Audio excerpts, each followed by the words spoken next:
título desse vídeo é A Vergonha da Igreja Evangélica Brasileira. Fiquei sabendo esses dias de um acontecido que para mim não é único, acho que é generalizado. Houve uma reunião do prefeito de uma cidade do interior de São Paulo com os pastores da cidade para discutir sobre como terminar o isolamento, a quarentena. E foi uma vergonha a reunião, porque foi uma manifestação de muita carnalidade, de muita sem vergonhice dos evangélicos, dos pastores, dos líderes evangélicos. E alguém que estava na reunião disse que o secretário, a recepcionista, o pessoal que estava trabalhando, que não são convertidos, não são evangélicos, provavelmente não iam querer nunca colocar o pé dentro de uma igreja evangélica depois de uma reunião daquela. As pessoas que eram a favor de continuar o isolamento, as pessoas que eram contra, e acusação mútua, e desrespeito à autoridade, uma vergonha, uma coisa terrível. E isso me chamou muita atenção, fiquei muito triste, porque não é o caso de um lugar só, de uma maneira só. A gente sabe que essa é a condição de grande parte da igreja evangélica no Brasil, e não só da igreja, mas principalmente dos seus líderes. E aí eu queria falar um pouquinho sobre isso, porque não é caso de outros, de alguém. Eu faço parte dessa igreja evangélica brasileira e nós precisamos saber como lidar com essa realidade. Que Deus nos ajude. Eu gostaria que Deus tocasse no seu coração para não apontar o dedo para ninguém, mas sentir convicção, arrependimento diante de Deus por essa coisa, esse testemunho, esse mau testemunho da igreja evangélica no Brasil. Tem uns versículos aqui em Daniel 9, quando Daniel fala para Deus, ele fala no versículo 7, a ti, ó Senhor, pertence a justiça, porém a nós a confusão de rosto, como hoje se vê aos homens de Judá, aos moradores de Jerusalém e a todo Israel, aos de perto, aos de longe. Versículo 8, ó Senhor, a nós pertence a confusão de rosto. E Esdras 9 também fala a mesma coisa, quando ele ficou sabendo do pecado daqueles que voltaram do cativeiro. Ele disse no versículo 6, Esdras 9, versículo 6, ele diz, ó meu Deus, estou confuso e envergonhado para levantar o meu rosto a ti, meu Deus, porque as nossas iniquidades se multiplicaram sobre a nossa cabeça e a nossa culpa tem crescido até o céu. E no versículo 7 ele diz, desde os dias de nossos pais até o dia de hoje temos estado em grande culpa, por causa das nossas iniquidades fomos entregues, nós, os nossos reis, os nossos sacerdotes, na mão dos reis das terras, a espada, o cativeiro, a rapina e a confusão de rosto, como hoje se vê.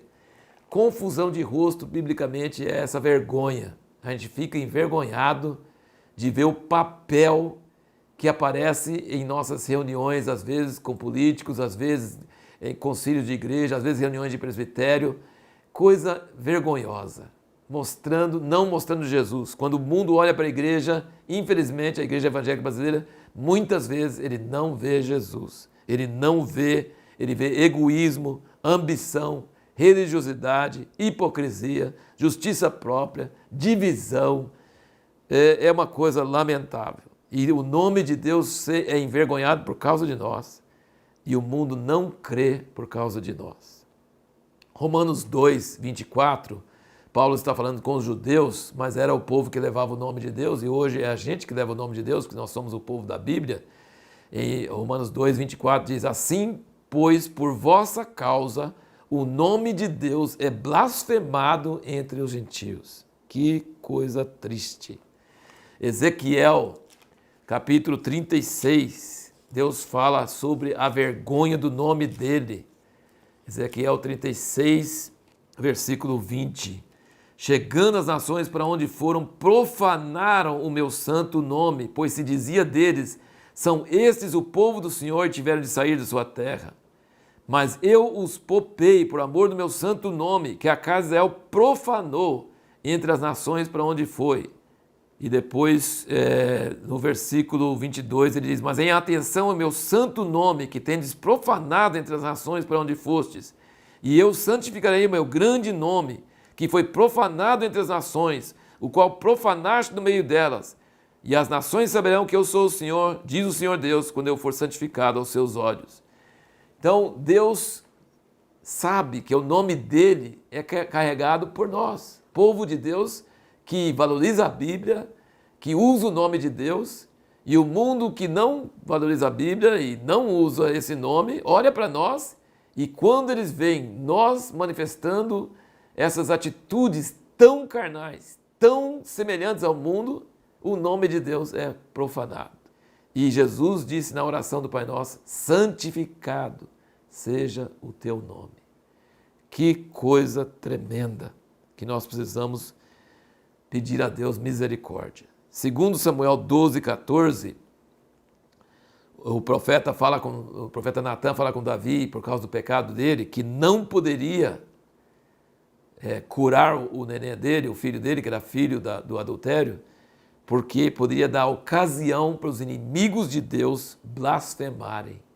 Deus zela pelo nome dele e ele não quer dar ocasião para que os inimigos de Deus blasfemem. E uma outra coisa dentro desse mesmo tema aí, que eu estou nesse primeiro ponto, eu vou tratar de 3 pontos aqui nessa palestra. O primeiro ponto é esse escândalo diante do mundo da nossa igreja evangélica em todas as suas múltiplas divisões e formas, mas esse tipo de escândalo se divulga por todos os lados. O propósito de Deus para com a igreja, o propósito que Ele quer com a igreja, não é isso que está acontecendo. No capítulo 13 de João, no versículo 35, Jesus diz o seguinte: nisto conhecerão todos que sois meus discípulos, se tiverdes amor uns aos outros. Ou seja, como vai saber que nós somos discípulos de Jesus? Pelo amor que nós temos uns pelos outros. Não é o que está acontecendo aí, nesse testemunho, nesse mau testemunho da igreja, quando brigamos uns com os outros, quando queremos ser os certos, quando desrespeitamos, quando falamos mal, isso não está revelando que nós somos discípulos de Jesus.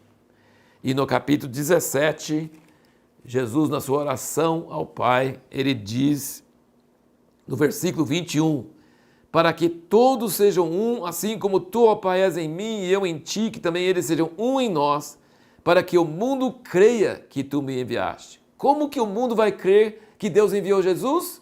Se nós formos um. Se nós não formos um, o mundo não vai crer que Jesus foi enviado pelo Pai. Ou seja, o testemunho de que Jesus é Filho de Deus e que ele foi enviado pelo Pai ao mundo, isso é o Evangelho, não vai ser crido pelo mundo se nós não formos um. Jesus orou para que nós fôssemos um, assim como ele é um com o Pai, para que o mundo creia que tu me enviaste. E no versículo 23 ele diz: eu neles e tu em mim, para que eles sejam perfeitos em unidade, a fim de que o mundo conheça que tu me enviaste e que os amaste a eles, assim como me amaste a mim. E finalizando esse primeiro ponto desse escândalo e do propósito de Deus ser frustrado porque não estamos transmitindo esse propósito que Deus tem, em 1 Pedro, capítulo 3, versículo 14, ele diz: mas também se padecerdes por amor da justiça, bem-aventurados sereis, e não temais as suas ameaças, nem vos turbeis. Antes, santificai em vossos corações a Cristo como Senhor, e estáis sempre preparados para responder com mansidão e temor a todo aquele que vos pedir a razão da esperança que há em vós, tendo uma boa consciência, para que naquilo em que falam mal de vós, fiquem confundidos os que vituperam o vosso bom procedimento em Cristo. Nós devemos, como povo de Deus, como povo que leva o nome de Deus, como povo evangélico que crê no Evangelho, que prega o Evangelho nas igrejas, que anuncia o Evangelho, que leva o nome de Deus, que é a porta para as pessoas ouvirem o Evangelho, nós devemos agir de tal forma em nosso comportamento que as pessoas fiquem envergonhadas quando falam mal de nós e mentiras sobre nós, porque nós não somos aquilo que eles estão falando. Infelizmente, não é isso que está acontecendo. Então nós chegamos ao segundo ponto. da nossa palestra. Primeiro ponto é o escândalo diante do mundo da igreja, com suas divisões, seu egoísmo, sua ambição, sua religiosidade, sua justiça própria, sua rivalidade, inveja, desrespeito. O segundo ponto, a culpa não é dos outros. Não estou falando de igreja tal, de denominação tal, estou falando de nós, a igreja evangélica no Brasil. Não tem solução se nós ficarmos igual aquela pessoa que está dentro da canoa e fala assim, está furado do seu lado. Você está na mesma canoa, vai afundar todo mundo junto. E aí, mais uma vez, nós voltamos para Daniel 9. Ele não disse, esse povo que eu estou no meio deles é pecador, o Senhor não pode olhar para o pecado deles. Ele fala assim, a nós pertence a confusão de rosto. Ele usa nós, a oração inteira. A oração inteira. Primeiro no versículo 6, ele fala, não demos ouvidos aos teus servos, os profetas, que em teu nome falaram aos nossos reis, nossos príncipes, nossos pais, como também a todo o povo da terra. A ti, Senhor, pertence a justiça, porém a nós a confusão de rosto. E o versículo 14, por isso o Senhor vigiou sobre o mal e o trouxe sobre nós, pois justo é o Senhor nosso Deus em todas as obras que faz, e nós não temos obedecido à sua voz. E em Esdras 9, a mesma coisa. Esdras não tinha casado com mulher estrangeira. Ele não tinha participado do pecado do povo. Ele não tinha feito nada daquelas coisas. Que ele estava arrependendo, dizendo que estava tão confuso que não conseguia levantar o rosto a Deus. Mas ele não diz, ó Deus, esse povo aqui, ele não apontou o dedo. Ele fala no versículo 6, meu Deus, estou confuso e envergonhado para levantar o meu rosto a ti, porque as nossas iniquidades se multiplicaram e a nossa culpa tem crescido até o céu. Desde o dia de nossos pais, nós, os nossos reis. E depois ele diz, no versículo 10, agora ao nosso Deus, que diremos depois disso? Pois temos deixado os teus mandamentos. Versículo 13, depois de tudo o que nos tenha sucedido por causa das nossas más obras, da nossa grande culpa. Uma dica para você sobre essa questão de intercessão e de a gente não apontar o dedo, mas a gente levar a culpa sobre nós e confessar nossos pecados, mesmo que não foi a gente que estava lá presente fazendo aquela confusão, aquele papelaço diante do prefeito, diante de outras pessoas. Mas quantas vezes acontece? Então uma dica sobre isso é 9 de Daniel, 9 de Esdras e 9 de Neemias. Você vai encontrar orações de intercessão, onde a pessoa fala para Deus nós. Neemias 9:33 diz, tu, porém, és justo em tudo quanto tem vindo sobre nós, pois tu fielmente procedeste, mas nós perversamente. Quando você vê isso, você percebe que a solução não é apontar o dedo, a solução não é querer ter razão, a solução não é dizer que fulano é ruim, fulano é assim. A solução é levantar como intercessores e confessar diante de Deus que os pecados dos nossos irmãos são nossos pecados, que nós estamos na mesma canoa, no mesmo barco, e nós precisamos arrepender.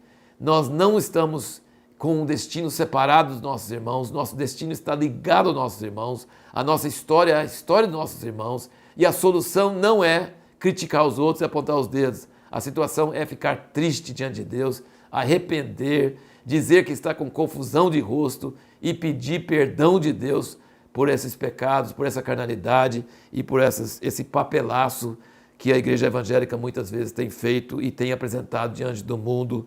Isso é uma coisa muito séria.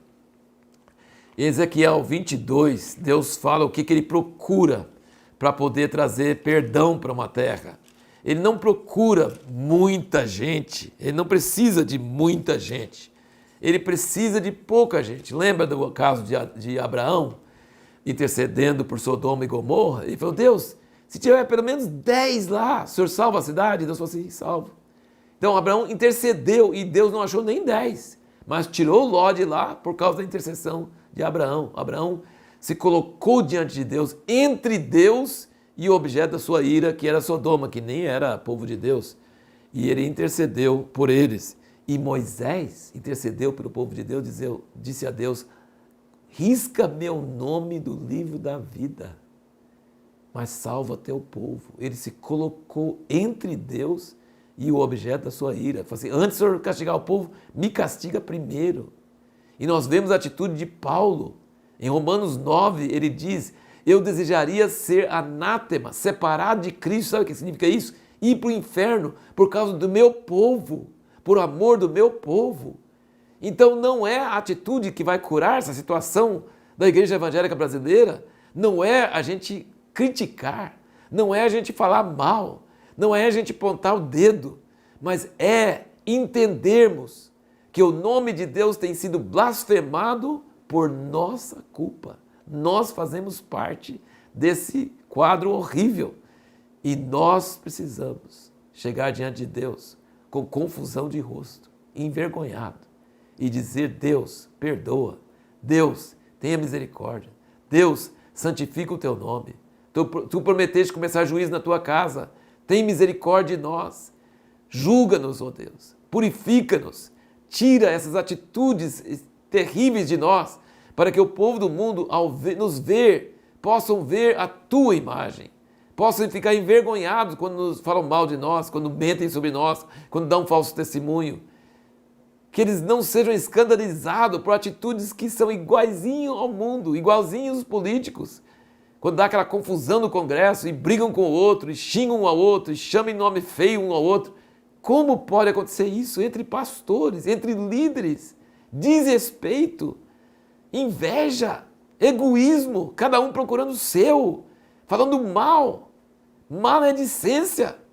A Bíblia não fala sobre fumante no inferno, até porque não tinha ninguém fumando naquela época, mas fala de maldizente que estava no inferno, maldizente, falando mal dos outros. A língua é acendida pelo inferno, Tiago diz. Nós precisamos de ter temor de Deus com nossas línguas, com nossas atitudes. Hoje não é só a língua, são os dedos nas redes sociais, criticando aqueles que são diferentes do que nós, colocando apelido, xingando, falando mal. Que vergonha, que vergonha. E olha aqui então Ezequiel 22, no versículo 30, ele diz, Deus falando, e busquei dentre eles um homem que levantasse o muro e se pusesse na brecha perante mim por essa terra, para que eu não a destruísse. Porém, a ninguém achei. Por isso eu derramei sobre eles a minha indignação. Ele falou, eu procurei um homem. Eu lembro muito de um caso que eu vi numa história, um livro de crianças sobre a história do mundo. Tem aqueles diques na Holanda, porque a maior parte da Holanda é terra baixa, chama terras baixas, estão mais baixas que o oceano. E tem uns diques que não deixam que a água do oceano invada a terra da Holanda. E se tiver um furinho do tamanho de um dedo, em poucas horas aquele furinho se tornará uma torrente e a nação seria destruída. E eles falam de uma criança que estava passando a noite e viu um furinho. Ele não tinha celular, naquela época não tinha celular, não tinha jeito de comunicar. E ele enfiou o dedo e segurou aquilo lá, e acho que no outro dia, não sei como é que foi que acharam o menino, ele salvou a nação porque ele se colocou na brecha, ele tampou aquela água, porque a água é poderosa. Se ele achar uma brechinha, ela derruba um muro alto. A água é poderosa, ela não pode achar uma brecha. E ele enfiou o dedo dele para não deixar vazar aquela água e aumentar. Deus está procurando um intercessor que vai se colocar na brecha pela nação. Assim como Abraão foi a favor de Sodoma e Gomorra, assim como Moisés foi a favor do povo de Israel, e assim como Paulo queria ser em favor do seu povo também. Então isso que Deus está procurando, pedindo de nós. E o terceiro e último ponto que nós queremos tratar nesse vídeo é sobre o batismo no fogo. Batismo no fogo. Arrependimento, como Daniel teve, Esdras teve, Neemias teve, é maravilhoso. Mas fala muito sobre a função da água, né? Da água, lavagem. No ministério de João Batista, ele falou assim, eu vim batizar em água, mas vem um depois de mim que vai batizar no Espírito Santo e em fogo. Ele falou assim, eu não sou digno nem de desatar aquelas alparcas sujas dele, de poeira. Eu não sou digno. Vocês acham que eu sou grande? Vocês acham que eu sou importante? Eu não sou nada diante desse que vem depois de mim. Nós precisamos da água do arrependimento. Nós precisamos do batismo na água de arrependimento. Mas depois da água do arrependimento, vem aquele que batiza no Espírito Santo e no fogo. Esses dias nós temos meditado muito sobre isso, que Jesus, depois ainda, João Batista ainda diz, ele vem com a pá na mão e vai separar a palha do trigo. O que é uma palha? O que é uma pá para separar a palha do trigo? Lá em Goiás, nós colhíamos arroz, plantávamos arroz, a gente batia o arroz em cima de uma banca e separava os grãos de arroz da palha e jogava a palha fora. Mas no meio dos grãos de arroz, que tinha casca, né, tinha muitos pedacinhos de palha. Não era inevitável, tinha muita palha.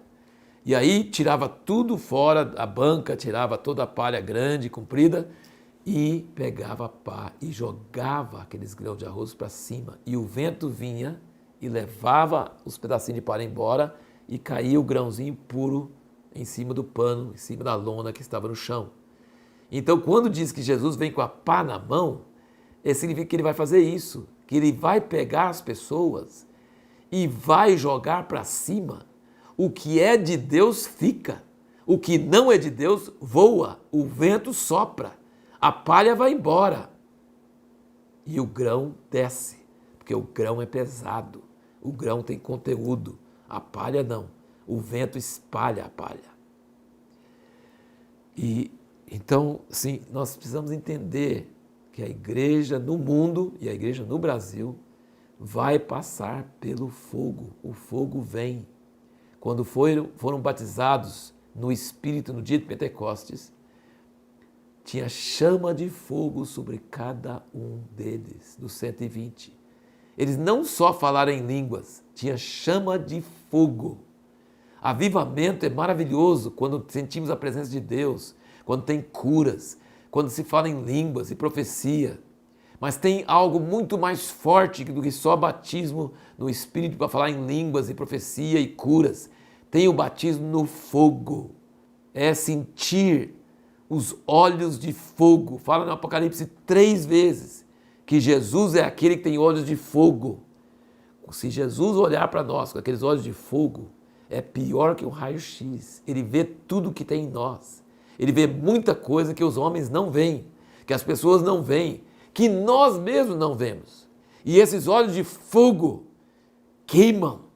Esses olhos de fogo vão nos levar a desespero, a gritar a Deus, como Isaías falou quando ele viu a glória de Deus. Ai de mim, que eu sou um homem de lábios impuros e vivo no meio de um povo de impuros lábios.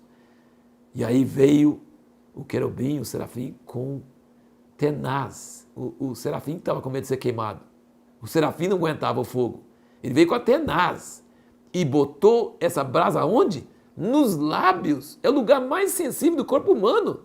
Coisa que serafim não aguentava, o lábio de Isaías teve que aguentar para queimar os lábios impuros. Como começa o livro do Apocalipse? Uma visão de Jesus. Onde Jesus está? Andando no meio de 7 candeeiros de ouro. Quem que são os 7 candeeiros? As 7 igrejas. Ele está andando no meio das igrejas, com seus olhos de fogo. E ele tem uma palavra que vai desmascarar toda religiosidade, toda hipocrisia, toda máscara.